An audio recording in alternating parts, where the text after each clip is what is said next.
નમસ્તે મિત્રો, રોની રેસીપી બ્લોગમાં સ્વાગત છે તમારું। તો આજે આપણે એક નવી રેસીપી સાથે આવી ગયા છીએ।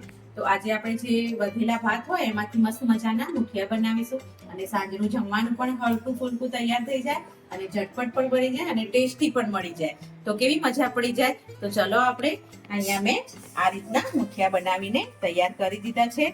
તો આપણે જોઈએ તો મસ્ત મજાના આપણા મુઠિયા તૈયાર થઈ ગયા છે અને જોડે આપણે ચા પણ તૈયાર કરી દીધી છે। મસ્ત એકદમ સોફ્ટ મુઠિયા થયા છે।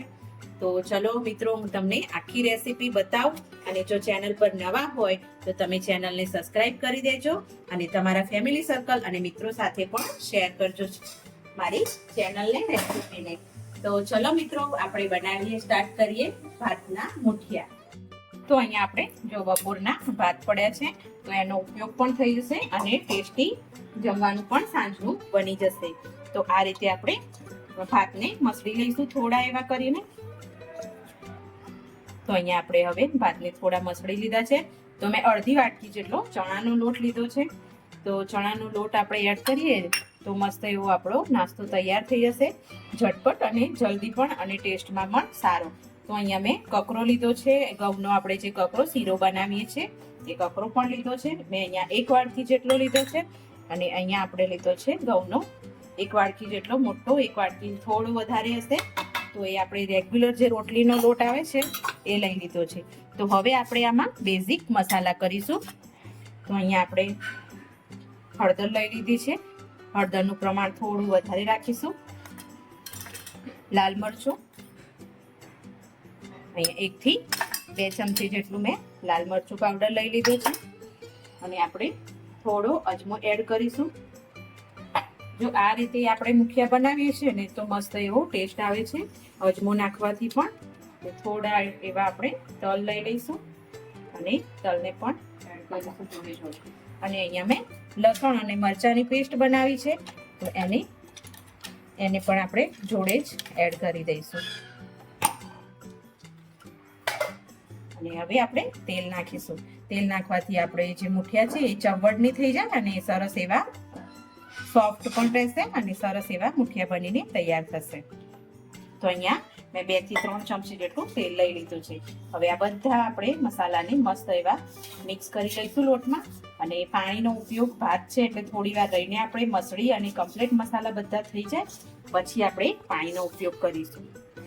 તો અહીંયા મેં સાજીના ફૂલ લીધા છે, આપણે ચપટી જેવા નાખવાના રહેશે સાજીના ફૂલના કે જેથી કરીને આપણા મુઠિયા છે એ પોચા બને। અને આ રીતે હવે આપણે ધીમે ધીમે કરીને લોટ બાંધતા જઈશું અને બધા જ લોટને આ રીતે મિક્સ કરતા જઈશું। અને હા મિત્રો, તમારે મીઠું તમે જે પ્રમાણે ખાતા હોય એ રીતે એ નાખવાનું રહેશે। મારે ભાતમાં ઓલરેડી વધારે મીઠું હતું એટલે મેં નથી એડ કર્યું, એટલે તમે તમારી રીતે મીઠુંને ઓછું વધારે કરી શકો છો સ્વાદ પ્રમાણે।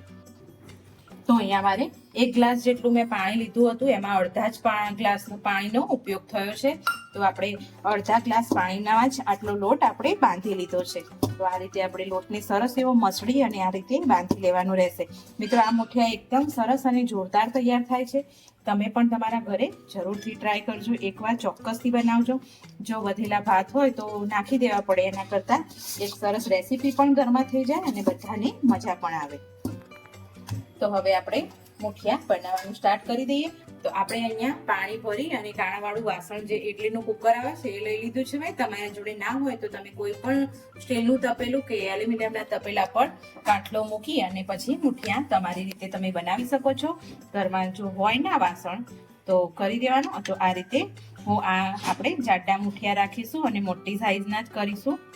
તો આ રીતે આટલી સાઈઝના મેં કરી અને આપણે ફટાફટ કરી અને આપણે ચડવા માટે મૂકી દઈશું। તો આપણે આ રીતે બધા જ મુઠિયા તૈયાર કરી લીધા છે। હવે આપણે 15 થી 20 મિનિટ સુધી આને ચડવા દેશું ધીમા ગેસે। પહેલા થોડી વાર ફૂલ પાણીના ગરમ થઈ જાય ત્યાં સુધી પાણી ગરમ થઈ જાય બધું જ આપણું, પછી આપણે મુઠિયાને ગેસને ધીમો કરી દઈશું અને 15 થી 20 મિનિટ સુધી આને ચડવા દેશું। તો અહીંયા આપણે 15 થી 20 મિનિટ થઈ ગઈ છે। તો આપણે મુઠિયાને જોઈએ ચપ્પાની મદદથી। જો આપણું ચપ્પુ એકદમ ક્લીન નીકળે છે તો તૈયાર થઈ ગયા છે અને આપણે અહીંયા ગેસ બંધ કરી દઈશું। તો અહીંયા આપણે મુઠિયાને આ રીતે પતલી સ્લાઇસમાં કટ કરી લેવાના રહેશે બધા જ મુઠિયાને. બહુ જાડા નથી રાખવાના અને થોડો ભૂકો અંદર હશે તો પણ સરસ એવો ટેસ્ટી લાગશે. તો આ રીતે આપણે કટ કરવાના છે. થોડા ઠંડા થાય પછી જ આપણે કટ કરવાના રહેશે, નહીં તો બધા જ એકદમ ભૂકો થઈ જશે. તો આપણા એકદમ મુઠિયા સોફ્ટ અને મસ્ત એવા સ્પોન્જી બન્યા છે. જો એકદમ બધા નાના મોટા બધા ખાઈ શકે એવા. તો આપણે બધા જ મુઠિયાને કટ કરી લઈશું. તો આપણે હવે મુઠિયાને વઘારી દેશું. જો બધા મુઠિયા આ રીતે આપણે કટ કરી લીધા છે સરસ એવા અને એકદમ મસ્ત સોફ્ટ પણ બન્યા છે. છોકરાઓને તો ઉતાવળ આવી છે ખાવા માટેની કે મસ્ત બન્યા છે મમ્મી, જલ્દી વઘાર જલ્દી વઘાર. તો આપણે વઘારીશું. એના માટે આપણે 4 થી 5 ચમચી જેટલું તેલ લઈ લીધું છે અને એમાં આપણે એડ કરીશું રાઈ. જે વાસણમાં મેં મુઠિયા બનાવ્યા હતા એ જ વાસણમાં હું વઘાર પણ કરી દઈશ, એટલે આપણા વાસણ પણ વધારે ના બગડે અને આપણે ઝટપટ તૈયાર પણ થઈ જાય. થોડું અહીંયા મેં જીરું એડ કર્યું છે અને અહીંયા હિંગ એડ કરી છે અને અહીંયા મેં મીઠા લીમડાના પાન લીધા છે. તો આપણે એને એડ કરી દઈશું. જો તમારે તીખાશ જોઈતી હોય તો તમે લીલું મરચું અહીંયા એડ કરી શકો છો. અહીંયા છોકરાઓને ખાવાનું છે એટલે હું લીલા મરચાં એડ કરતી નથી. તો અહીંયા આપણે થોડા એવા તલ એડ કરી લઈશું. તલ ચટકવા લાગે તરત જ આપણે એડ કરી દઈશું આપણા બધા મુઠિયા. બધા મુઠિયાને આપણે સરસ એવા હલાવી લઈશું. તો એકદમ સરસ આપણા વધેલા ભાતના મુઠિયા આપણા તૈયાર થઈ જશે હવે ખાવા માટે. અને સરસ એવા મસ્ત મજાના અને એકદમ પોચા પોચા થયા છે. તમે જે આપણે રેગ્યુલર મુઠિયા બનાવીએ છીએ એના કરતાં પણ જોરદાર ટેસ્ટ વાળા આ મુઠિયા બનીને તૈયાર થાય છે. જો તમે અંદર ખાંડને એડ કરવા માંગતા હોય, થોડું સ્વીટ ખાતા હોય તો આ જગ્યા ઉપર તમે દરેલી ખાંડ એડ કરી શકો છો, જેથી કરીને મુઠિયાનો સરસ એવો ટેસ્ટ વધી જાય છે. હું અહીંયા ખાંડનો ઉપયોગ નથી કરતી, તો તમે કરતા હોય તો તમે એડ કરી શકો છો. તો આપણા મુઠિયા બધા જ તૈયાર છે. તો હવે આપણે થોડા એવા કોથમીરના પાન ઉપર એડ કરી અને આપણે હવે સર્વ કરી લઈશું.